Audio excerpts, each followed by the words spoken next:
Hi అండి. అయోధ్య రామ మందిరంలో ప్రధాన సీతారాముల మూర్తుల విగ్రహాల కోసం శ్రీ విష్ణుమూర్తి అవతారంగా భావించే శాలిగ్రామ శిలలను ఉపయోగించారు.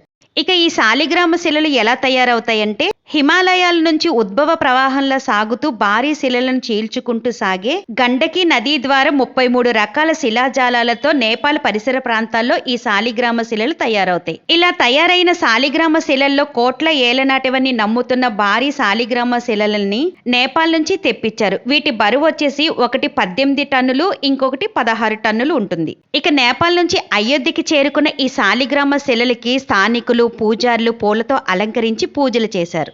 ఆ తరువాత ఈ శిలల్ని శ్రీరామ జన్మభూమి తీర్థ ట్రస్ట్కి అప్పగించి విగ్రహాల్ని తయారు చేయించారు. ఇలా తయారైన సీతారాముల విగ్రహాల్ని అయోధ్య రామ మందిరంలో ప్రతిష్ఠిస్తున్నారు. ఇది నేను ఫుల్ వీడియో చేశానండి. ఈ వీడియోలో లింక్ ఇస్తాను. మీకు ఎవరికైనా ఇంట్రెస్ట్ ఉంటే ఒకసారి చూడండి. Thanks for watching. Please subscribe to my channel.